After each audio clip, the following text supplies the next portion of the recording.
Welcome back to our channel where we share updates and untold stories about Catherine, Princess of Wales and her royal family. Today we bring you some significant news. 5 minutes ago, Buckingham Palace just drops a huge announcement. The royal family issued a statement that astonished the United Kingdom and the global community. It irrevocably transformed the visage of the modern monarchy. A brief, uncomplicated statement on the royal website has evolved into a narrative of aspiration, heritage, and a strategic maneuver for power. It has revealed profound disagreements between the current monarch and the heir apparent, while also resurrecting the memory of a cherished princess. This tale encompasses not only the establishment of a new charity, but also the account of a covert coup executed flawlessly by the Prince and Princess of Wales, William and Kate. King Charles III is very ill, and his son and daughter-in-law are not postponing their actions for his recovery. They are seizing control of the narrative, altering the succession protocols, and consolidating their power with a strategy so audacious that the traditionalists at Buckingham Palace are astonished and disoriented. Central to their strategy is a name that continues to captivate the public's imagination: Diana. The declaration, an intended tranquility. It began as a subtle sound on a computer that swiftly escalated into a loud one. The official royal website had a single statement: "A formal announcement will be made at 6:00 p.m. No more hints, indicators, or context were provided. This was a startling deviation from protocol for an institution as meticulously organized as the British monarchy. Prior to significant announcements, there are often orchestrated leaks or discreet tips sent to a select group of reliable royal correspondents. This allows the media to alter the narrative and make the news less distressing or more exhilarating, depending upon the palace's preferences. This time, there was absolutely nothing. The silence was intentional. It sent a message. It was a firearm. The media landscape is in a state of orchestrated frenzy. The telephones in the newsroom rang incessantly. Individuals who have closely monitored the royal family for an extended period and take pride in their insider connections were compelled to concede their ignorance on the situation. Theories proliferated rapidly, each more spectacular than the one before. Was there a significant update on the king's health, an unexpected resignation? Was a prominent royal being ousted, or was another individual unexpectedly ascending? There was much speculation due to the lack of information, and the pressure was overwhelming. Even the most erudite individuals employed at the palace were caught unawares. No press briefings or approved talking points were scheduled. The whole apparatus for royal communication has been omitted. The level of secrecy made the move seem as if it was orchestrated outside the conventional chain of command, so amplifying its unsettling nature. In the clandestine domain of royalty, a deliberate information blackout of this kind signifies that a significant event has occurred. Subsequently, a significant piece of information emerged. Earlier that day, the Prince and Princess of Wales abruptly absented themselves from a scheduled public engagement. A minor scheduling problem was noted at the time, but it received little consideration. In retrospect, it was the first indication. Had this been a transmission from the king or queen, they would have been the ones to make the news. The emphasis was progressively and deliberately shifted to the younger generation. At precisely 6:00 p.m., screens worldwide illuminated. The message did not originate from the opulent staterooms of Buckingham Palace. There was neither a throne, nor uniformed guards, nor any regal artifacts. The location was a simple modern office. William and Kate were positioned next to each other. The scene's austere simplicity conveyed its message independently. They commanded the nation's complete and undivided attention not via ostentatious demonstrations, but only by their presence. William initiated the conversation, and his tone deviated from the conventional royal formalities. He communicated in a direct, assertive, and unequivocal manner. He looked directly into the camera and said, "The monarchy is not merely a symbol. It is my obligation." That one phrase resonated profoundly, almost like a manifesto. It was not a call to arms, but rather a novel perspective on duty in the 21st century. Kate followed with a composed, unwavering demeanor and a notable seriousness. "This matter transcends tradition," she said, her tone unwavering. "Trust is paramount." With those few words, they rendered their impending reveal to seem more like a pact with the populace than a bequest. No evidence suggested that King Charles or Queen Camilla was there, nor was there any indication that they were aware of or endorsed the incident. William and Kate were solitary, but they exuded an aura of total power. They were not soliciting loyalty. Rather, they were offering a novel kind of it predicated on a currency that the monarchy has traditionally been deficient in transparency. Subsequently, a moment destined to be etched in royal history unfolded with a significant disclosure. The Diana Initiative leveraging a heritage. Kate said, "We are proud to launch the Diana Initiative." Her tone exuded calm determination. The name alone was startling. Kate not only reflected on Princess Diana's legacy, she appropriated it, transformed it into a tool, and propelled it into the future. The Diana Initiative was not presented as an emotional tribute. It constituted a significant transformation. The focus was not on placing flowers outside Kensington Palace or disseminating melancholic images on anniversaries. The objective was to imbue Diana's work with a renewed, robust, and institutional significance that will endure and resonate more profoundly than ever before. For years, the establishment meticulously curated Diana's narrative, moderating it, refining it, and relegating it to history. However, it was now apparent that Kate wanted the legacy to be an active entity rather than a mere inert monument. She aimed to revive it not by grandiloquent statements or superficial gestures, but through substantive global action. Diana's legacy would not only be commemorated, it would be used.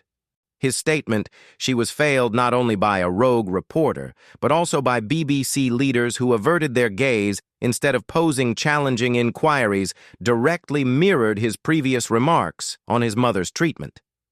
This endeavor was a means for him and Kate to ensure she would not be failed again. The Diana Initiative was established as a global nonprofit organization founded on the principles that elevated Diana to global icon status: compassion for others, unwavering honesty, and prioritizing individuals. It would focus on mental health, assisting victims of domestic violence, and supporting marginalized groups, similar to Diana's efforts at times when such actions were unpopular. This was not only a charitable organization adorned with a regal emblem, it was a well-devised strategic plan, and Kate was not only lending her name, she was the originator and driving force behind it. From the outset, she clearly indicated that this would be distinct. She affirmed, "There will be no red carpets or orchestrated photo opportunities." Kate pledged to visit the regions of genuine significance: women's shelters in underserved neighborhoods, low-income communities, struggling to obtain essential resources, and international conferences where substantive change could occur. She engaged with survivors, listened to families, and conversed with individuals not for publicity, but because it was the ethical course of action. The public response was swift and substantial. It was not concerned with projecting an air of royalty. It was focused on providing assistance. It was a profound reflection of Diana's interpersonal engagement and her compassion for others.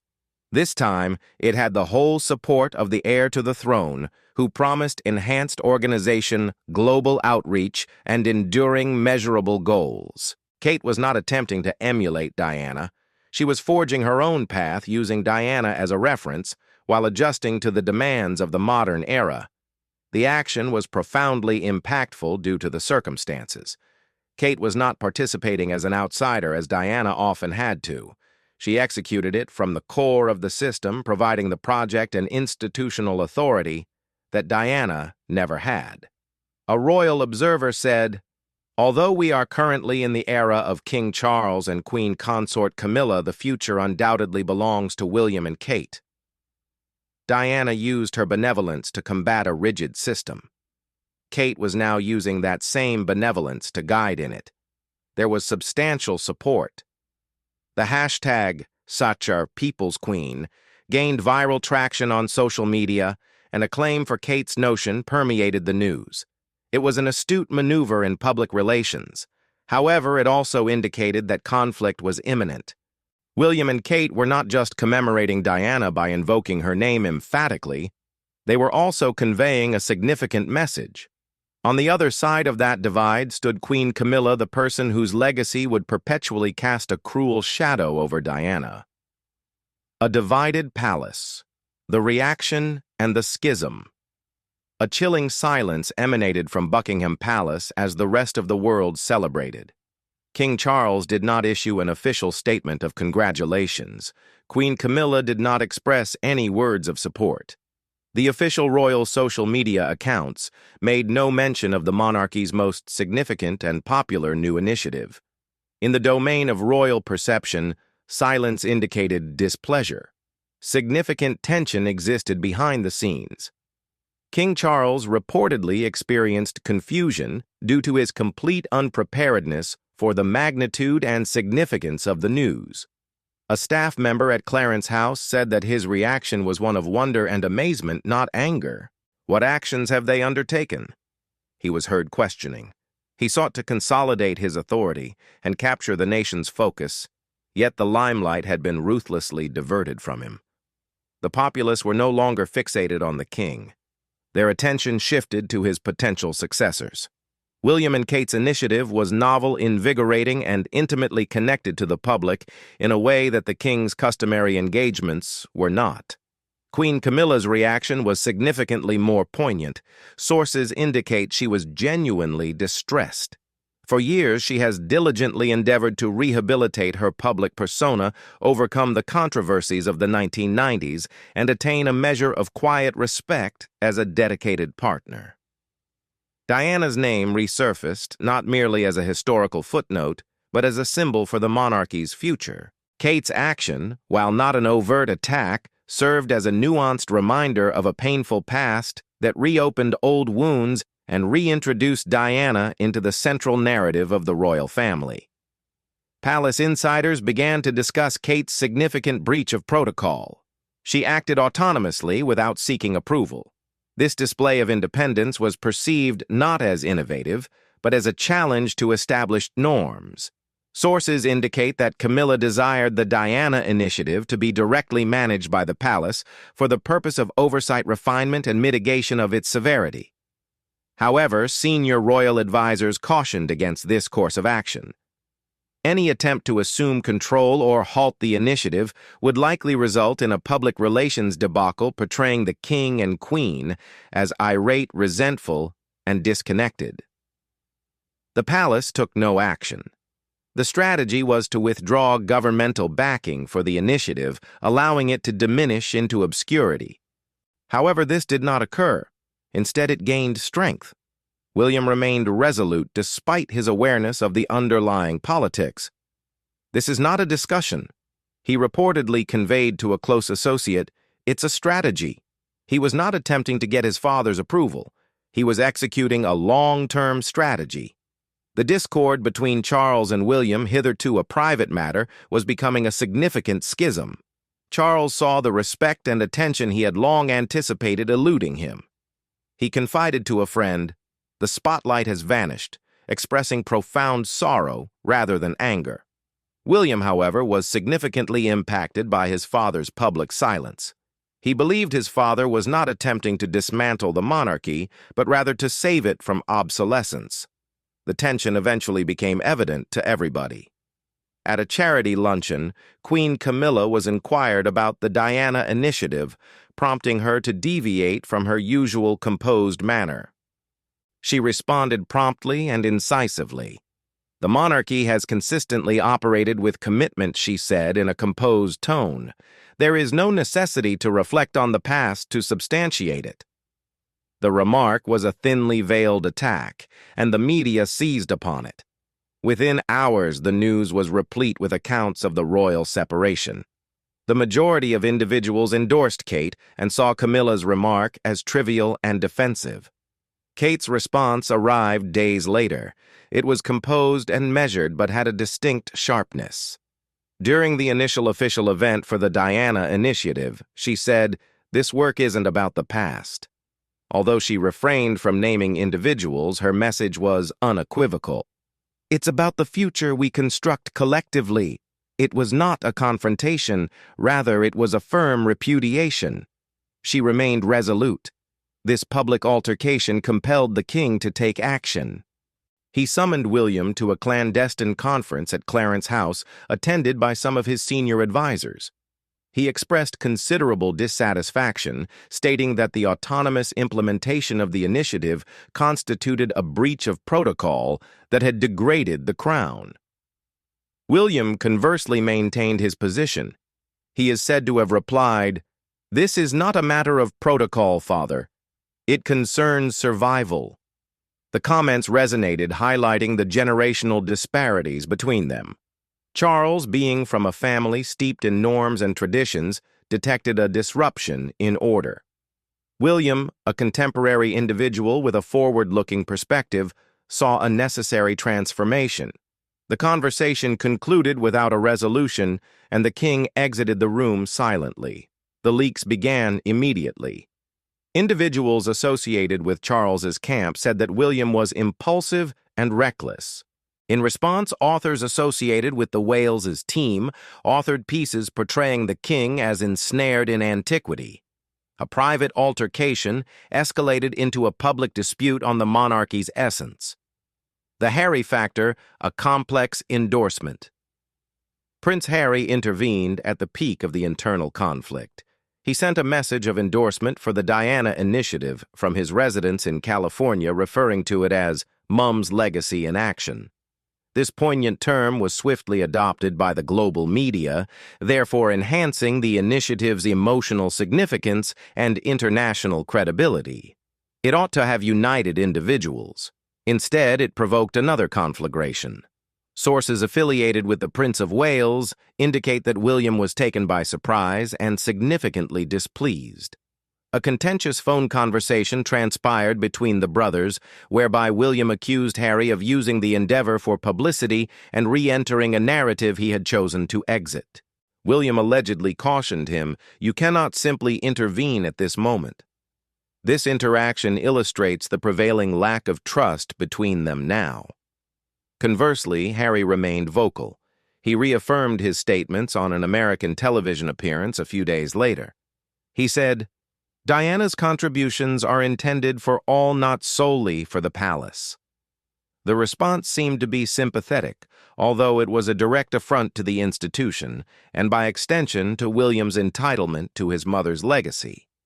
It served as a poignant reminder that the brothers were diverging. Harry once said, "My brother and I share a deep affection for one another. I hold him in high regard. Significant sadness has existed between us, especially during the last 6 years.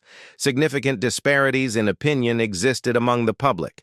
Some individuals commended Harry for his authenticity, whilst others contended that he exacerbated familial discord. The conflict, first a tranquil contest for dominance, evolved into a multifaceted war centered on Diana's memories. Individuals were so preoccupied with the sibling dispute that they overlooked the main tasks of the project. This was a poignant irony, evident to everybody. A route unobstructed by strife, the tactic of minimalism. To understand the severity of the current power struggle, it is crucial to analyze the events that enabled William and Kate's ascent. The most concerning evidence of the deteriorating situation was found in Prince Harry's book, Spare. The most startling revelation in the book was not the emotional neglect of an individual, but rather their physical violence. Harry recounted an altercation that occurred at his residence in London when an irate William approached him over Meghan. Harry asserts that William characterized Meghan as difficult, rude, and abrasive, mirroring the media's portrayal of the couple at that period. The altercation escalated when Harry defended his wife. Harry states, "He seized me by the collar, tore my necklace, and threw me to the ground. I landed on the dog's bowl, which shattered beneath my back and inflicted a cut. William allegedly instructed him to retaliate. Harry declined.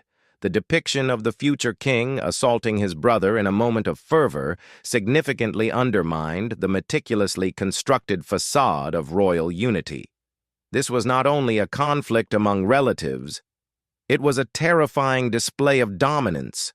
William was not only an irate sibling, he was the heir using his position to compel compliance with his directives. Anyone who obstructed him, even his own brother, would face retribution. Harry said that this incident marked the conclusion of a protracted campaign against him and Meghan. He said that palace officials, with the tacit endorsement of other family members, were actively disseminating negative information to the media. Certain individuals have chosen to collude with malevolent forces to enhance their reputation. Harry said, noting that this has caused distress to myself, other family members, and others. William and Kate remained silent in public during this period. They failed to protect Harry and Meghan, while the press and the palace systematically undermined their image. From this perspective, Harry and Meghan's departure was not a unilateral choice. It was the inevitable outcome of a campaign to compel their exit. They exhibited excessive free-spiritedness, were very loud, and posed a direct challenge to the one cohesive image of the monarchy that William and Kate sought to establish. The silent conflict: how Kate triumphed over Meghan. Prior to that, there was a covert initiative aimed at isolating and silencing dissenters against Meghan Markle. Numerous individuals acquainted with Kate today see the renowned bridesmaid dress incident, formerly regarded as mere gossip, as the beginning of her discreet struggle. Tom Quinn, a royal biographer, says that the contention about Princess Charlotte's dress fitting goes beyond mere disagreement. Kate's insistent tone in a text over the ill-fitting dress precipitated a conflict that resulted in her tears days before the wedding. However, what transpired next was of paramount significance. The palace, along with Kate, disseminated a distorted narrative of the story. In this iteration, Meghan was responsible for causing Kate to cry. Meghan informed Oprah Winfrey during an interview that the opposite occurred. I was the one who suffered. However, at that time, it was too late. The narrative depicted Kate as the composed, devoted English Rose, whereas Meghan was seen as the challenging, contentious American. Sources now believe that Kate's silence was a strategic maneuver. She let the negative publicity escalate, aware that it would damage Meghan's reputation while enhancing her own. Meghan's position within the family evidently diminished after the occurrence. Staff personnel disregarded her and interacted with her in a coldly formal manner, exacerbating her sense of isolation. Individuals commended Kate for her composure and elegance in the face of adversity. She was not required to contend publicly. The media and the institution undertook that responsibility on her behalf. Meghan and Harry were compelled to go due to their isolation and lack of support. Upon reflection, the clothing conflict transcended mere fabric and thread.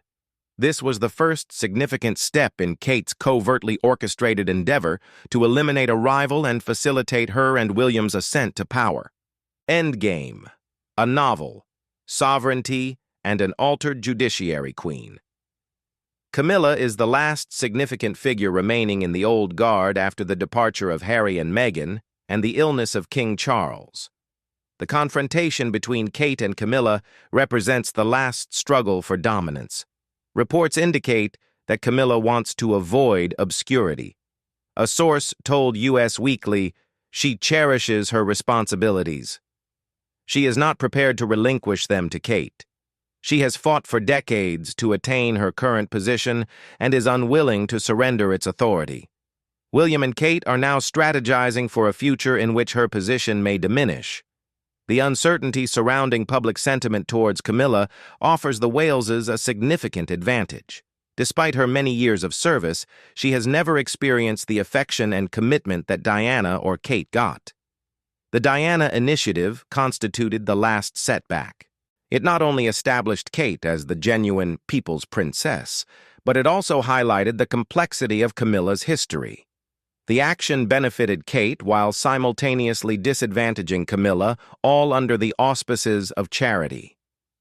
The contemporary monarchy is undergoing intentional transformation not by legislation, but via meticulous strategizing. William and Kate have acquired insights from their errors. They recognize that in contemporary society, power is derived not just from hereditary privilege, but also from public perception, adept media use, and the ability to articulate one's narrative effectively. They have sidelined their opponents, usurped the most formidable legacy in contemporary royal history, and positioned themselves as the singular, inescapable future. The first event of the Diana Initiative transcended a mere news article. The coronation was anticipated, indicating that the era of William and Kate had begun. They are not only serving the crown, they are usurping it. They have shown a willingness to use every effort to achieve victory. Thank you for watching the video. Please let us know your thoughts and goodbye for now.